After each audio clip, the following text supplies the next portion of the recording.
বন্ধুরা, সম্পূর্ণ পর্ব দেখতে চ্যানেলটি সাবস্ক্রাইব করুন। লাজুর জীবনের সবচেয়ে বড় সন্ধ্যার পর শুরু হয় আরও বড় ঝড়, কারণ স্টেজের আলো নিভে গেলেও অনেক অদৃশ্য চোখ তখনও তাকিয়েছিল তার দিকে। অনুভব যখন লাজুর প্রশংসা করে, তখন লাজুর বুকের ভেতর জমে থাকা ভালোবাসা আর সাহস একসাথে কাঁপতে থাকে। কিন্তু সেই মুহূর্তেই দূর থেকে কেউ একজন তাদের কথা লক্ষ্য করছিল। কলেজের কয়েকজন সিনিয়র ইতিমধ্যেই সুদেবের কানে নানা কথা তুলে দিয়েছে যে লাজুর নাম এখন শুধু নাচের জন্য নয়, বরং অনুভবের সাথেও জড়িয়ে যাচ্ছে। সুদেব প্রথমে বিশ্বাস করতে চায়নি, কিন্তু বারবার একই কথা শুনে তার মনে সন্দেহের কালো ছায়া নেমে আসে। অনুভব লাজুকে বলে, আজকের রাতটা তোমার লাজু, তুমি প্রমাণ করে দিয়েছ তুমি শুধু ফোন দেখে নয়, নিজের ইচ্ছা শক্তি দিয়ে নাচ শিখেছ। কিন্তু লাজু বুঝতে পারে এই সাফল্যের মূল্য হয়তো তাকে চড়া দামে দিতে হবে, কারণ কলেজের গেটের বাইরে দাঁড়িয়েছিল সুদেব, তার চোখে অদ্ভুত কঠোরতা। লাজু তাকে দেখে থমকে যায়। সুদেব ধীরে ধীরে এগিয়ে এসে বলে, খুব নাম করেছো আজকাল, তাই না? সবাই তোমার নাচ দেখছে, সবাই তোমার প্রশংসা করছে, আর তুমি খুব খুশি, তাই তো? লাজু কাঁপা গলায় বলে, তুমি এসেছিলে? জানতে পারিনি। সুদেব বলে, জানতে পারার দরকার নেই, আমি যা জানার জেনে গেছি। ওদিকে বনলতা বাড়িতে বসে ক্রোধে ফুঁসছে। সে ঠিক করে আর চুপ করে থাকবে না। অনুভব যদি লাজুর দিকে এতটা ঝুঁকে যায়, তবে তাকে এমন একটা অবস্থায় ফেলতে হবে যাতে সে নিজেই পিছিয়ে আসে। বনলতা তার মায়ের গয়নার বাক্স খুলে কিছু গয়না আলাদা করে রাখে। তার মাথায় নতুন পরিকল্পনা। সে ভাবছে, যদি এই গয়না হারিয়ে যাওয়ার নাটক করা যায় আর দোষ চাপানো যায় লাজুর ওপর, তবে এক ঢিলে দুই পাখি মারা যাবে। অনুভবের চোখে লাজুর ভাবমূর্তি নষ্ট হবে, আর সুদেবের সংসারেও আগুন লাগবে। কলেজ থেকে ফেরার পথে সুদেব লাজুকে কিছু না বলেই বাড়ি নিয়ে যায়, কিন্তু তার নীরবতা লাজুকে আরও ভয় পাইয়ে দেয়। বাড়িতে পৌঁছেই সে বলে, সত্যিটা বলো, অনুভব কেন তোমার কাছে ছিল? লাজু চোখে জল নিয়ে বলে, সে শুধু আমার নাচ দেখতে এসেছিল, এর বেশি কিছু নয়। সুদেব তাচ্ছিল্যের হাসি হেসে বলে, শুধু নাচ দেখতে কেউ এত দূর যায় না। লাজু বুঝতে পারে পরিস্থিতি দ্রুত জটিল হয়ে যাচ্ছে। অন্যদিকে অনুভবও দ্বিধায় ভুগতে থাকে। সে জানে লাজুর জীবনে তার উপস্থিতি আগুনে ঘি ঢালার মতো, কিন্তু সে এটাও জানে লাজুর প্রতিভা আর নিষ্ঠা সত্যিকারের অনুভূতি থেকে জন্ম নিয়েছে। সে সিদ্ধান্ত নেয় যে লাজুর প্রতি তার সমর্থন গোপন রাখবে। কিন্তু বনলতা ইতিমধ্যেই অফিসে ফোন করে জানতে চেয়েছে অনুভব কোথায় গিয়েছিল।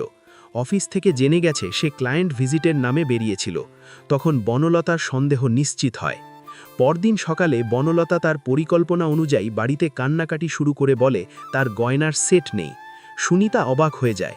বনলতা বলে, গতকাল আমি গয়নাগুলো বের করেছিলাম, তারপর আর খুঁজে পাচ্ছি না। সে ইঙ্গিত করে বলে, হয়তো কেউ বাড়িতে এসেছিল। মা তখন জিজ্ঞেস করে, কে?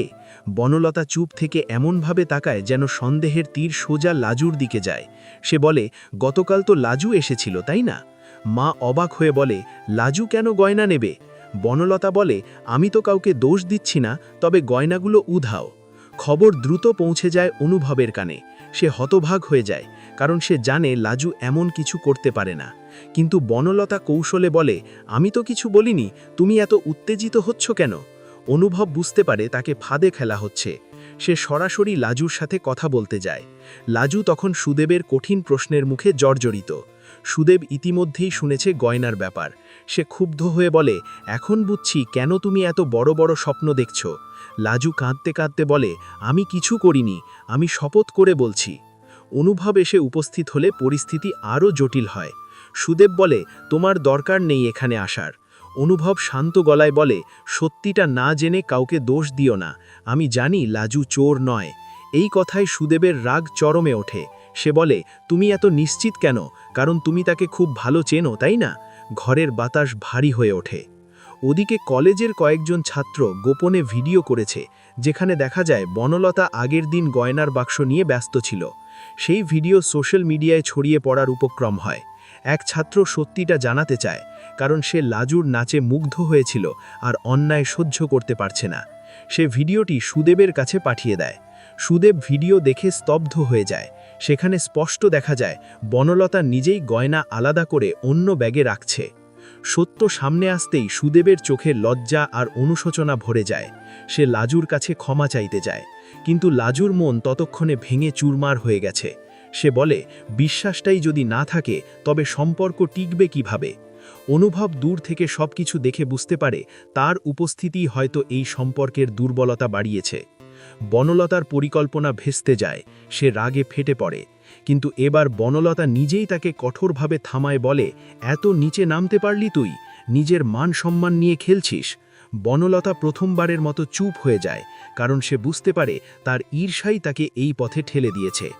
গল্পের শেষ দৃশ্যে লাজু একা ছাদে দাঁড়িয়ে থাকে, তার হাতে নাচের ঘুঙুর।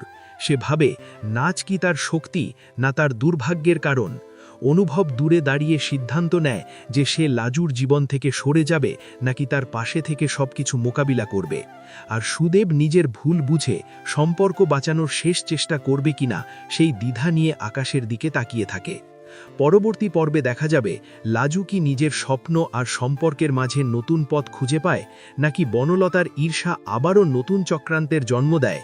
আর অনুভব শেষ পর্যন্ত কোন সিদ্ধান্ত নেয় সেটাই হয়ে উঠবে গল্পের মোড় ঘোরানো অধ্যায়। জানতে হলে আমাদের সাথে